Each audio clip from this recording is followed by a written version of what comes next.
There is a part of you that would rather destroy a relationship than admit you were wrong. You've met it. You just didn't know its name. It's called the ego, and it's older than language.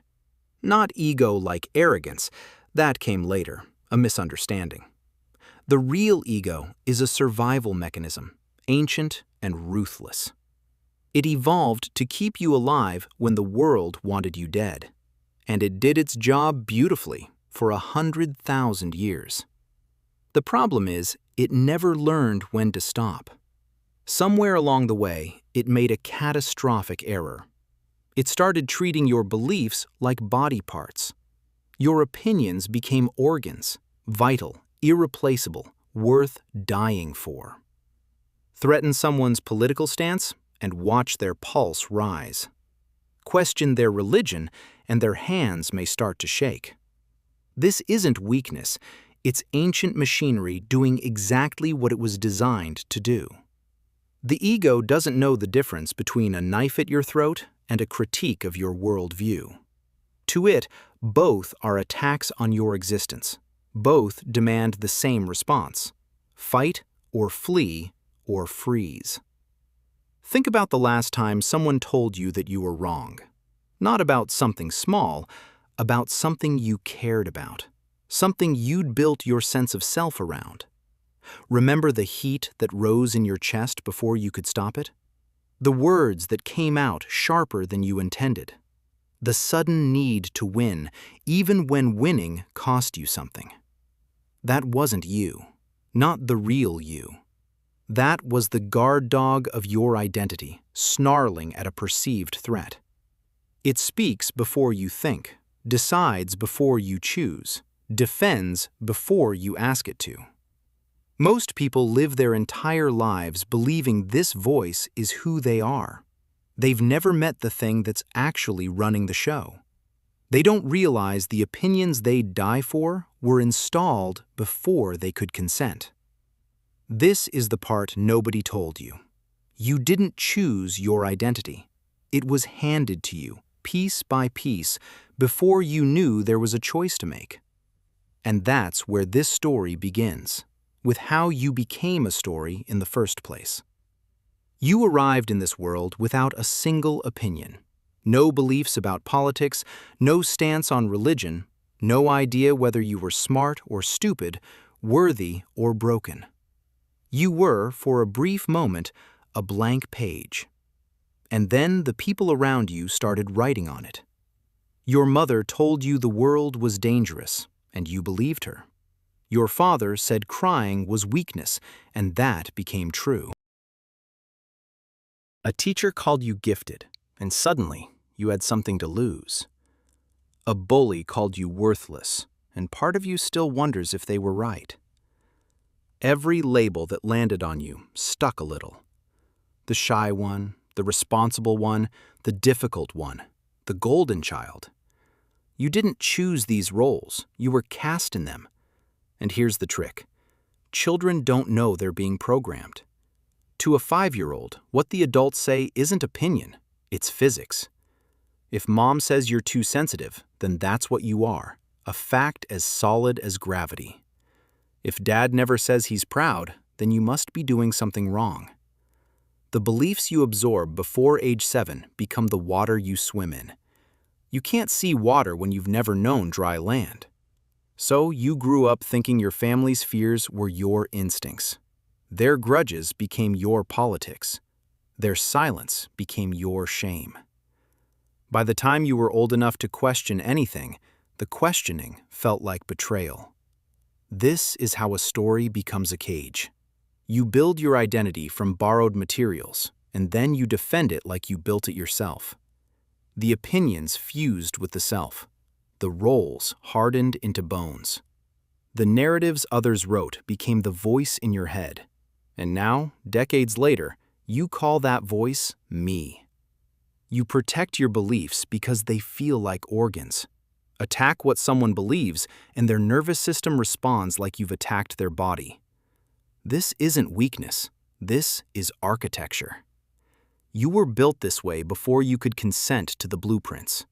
And somewhere along the way, the distinction collapsed.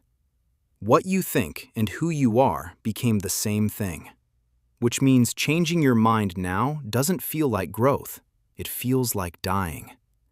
That phrase isn't a metaphor. When someone challenges a belief you've fused with, your brain doesn't process it as a disagreement. It processes it as an attack.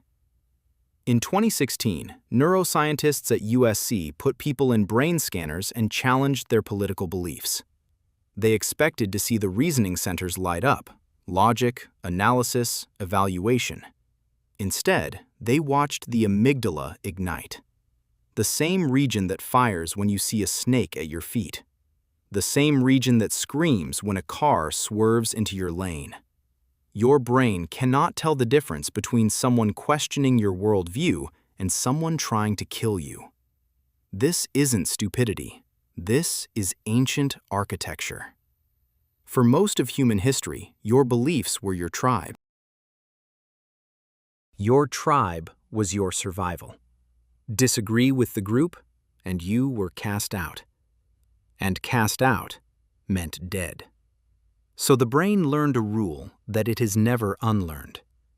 Wrong belief equals death. This is why admitting you're wrong triggers a cascade you can feel in your chest. Heart rate spikes. Palms sweat. Your voice tightens. Cortisol floods your system, the same hormone released when you're being chased. And then comes the shame. Not the mild embarrassment of a social mistake. This is existential shame.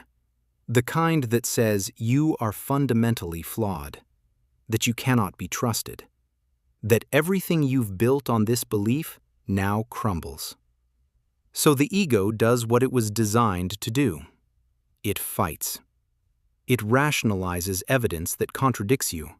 It vilifies the person who made you doubt. It rewrites the memory so you were never really wrong in the first place. You've done this. Everyone has. Not because you're dishonest, but because you're human. And humans were built to survive, not to be accurate. The brain that won the evolutionary race wasn't the one that saw truth clearest. It was the one that held its ground. Which means the part of you that refuses to change isn't a bug.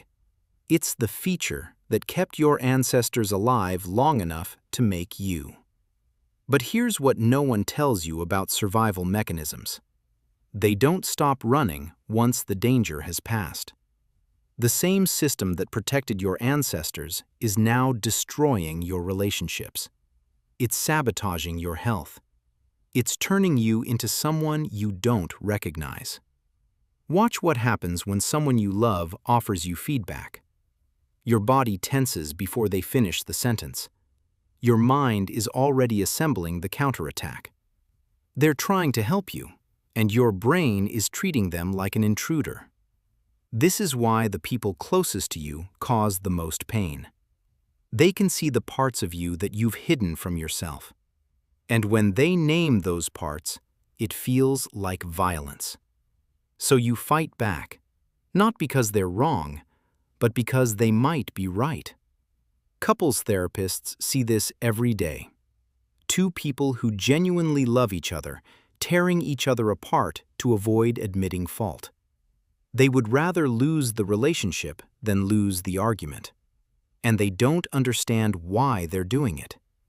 The ego doesn't care about your happiness. It cares about its own survival. Now watch what happens in politics. Present someone with evidence that contradicts their political beliefs. Their brain doesn't process it as information. It processes it as an attack. Brain scans show the same neural patterns as physical threat response. They're not stupid, and they're not lying. They genuinely cannot see what you're showing them, because seeing it would kill something inside. This is why people double down when proven wrong, why they find new reasons to believe the old thing, why they attack the messenger instead of considering the message. Retreat is not an option when the ground you're defending is yourself. And this is where it gets truly dark. People cling to beliefs that are actively destroying them. The addict who insists they can stop any time. The gambler who is certain the next bet will fix everything. The person who stays in the relationship that everyone can see is killing them. It's not that they don't know. Some part of them knows exactly what they're doing. But the part that knows is not the part in control. The ego would rather let you die than let you become someone else. Because to the ego, becoming someone else is death. Ask yourself how many times you've known you needed to change. How many times you've seen the path clearly and then walked the other way. That wasn't weakness. That was your oldest programming fighting to keep you exactly as you are. But the question the ego never asks is this: who decided that this version of you was worth defending in the first place? You didn't choose your first beliefs. They chose you. Before you could speak, you were already absorbing what was true, what was dangerous, and what kind of person you were allowed to be. Your parents' fears became your instincts.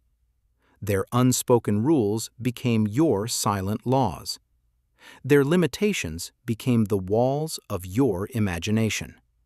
This is inherited identity. Not something you built, but something that was built into you. The child who learned that love was conditional now flinches from intimacy as an adult. They don't remember learning it. They just feel it as truth. The child who was told they were too much now makes themselves small in every room.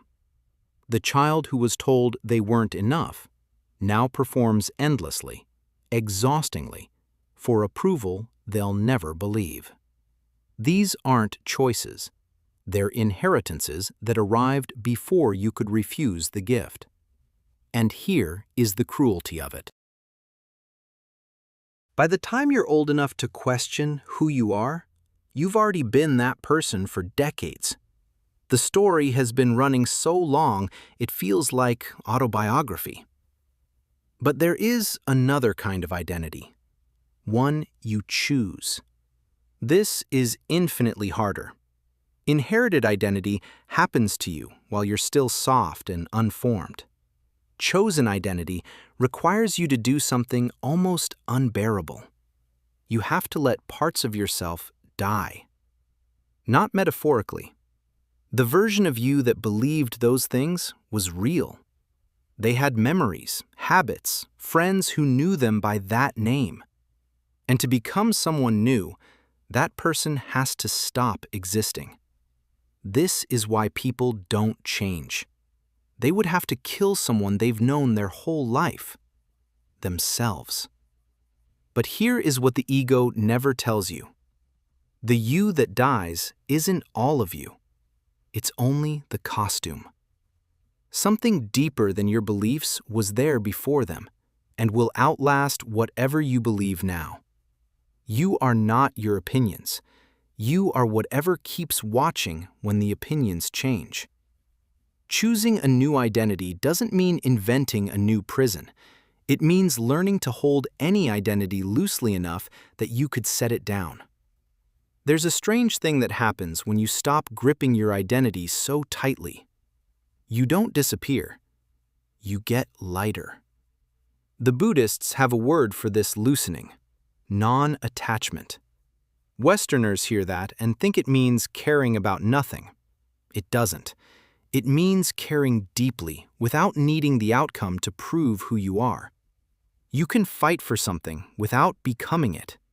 You can love someone without making their love the proof of your worth.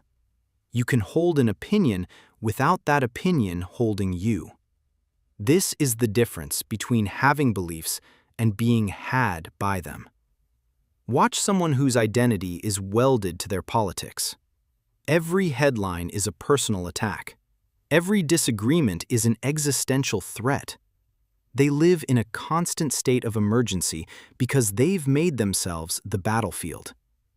Now watch someone who holds the same beliefs loosely. They can hear opposition without their blood pressure spiking. They can change their mind without changing their sense of self. They are not weaker for it. They are devastatingly free. This is what ego flexibility looks like. Not the absence of self, but a self that bends without breaking. The ego still exists, it just isn't running the show. You can use your story without being used by it. Here's the paradox most people never discover. The less you need your beliefs to define you, the more clearly you can actually see them. The less your opinions feel like organs, the easier it is to examine them. Detachment isn't cold. It's the only thing that makes real warmth possible. Because when you're not performing yourself, you can finally be present with someone else. The relief of being nobody isn't emptiness. It's the discovery that you were always more than the costume. You were always the one wearing it. And beneath the costume, something has been waiting. Waiting in the silence you've been filling with noise. There's something underneath all the arguments you've won and lost. Something under all the roles you've rehearsed. It doesn't have a name. It doesn't need one.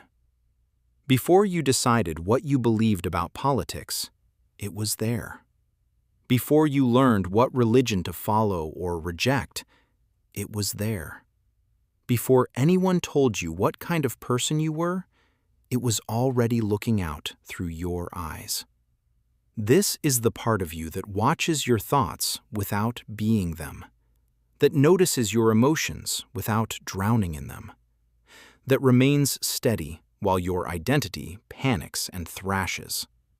You've felt it in rare moments, in the pause after a deep exhale, in the instant before you remember what you're supposed to be worried about, in the sudden stillness when someone you love looks at you and you forget to perform.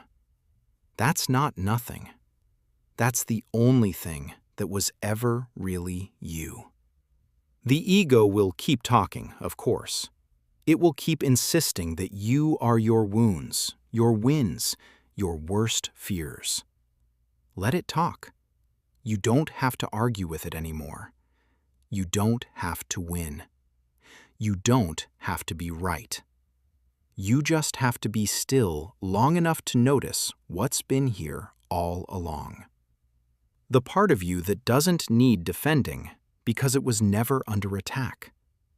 And in that stillness, you remember, you were never the war, only the sky it was fought beneath.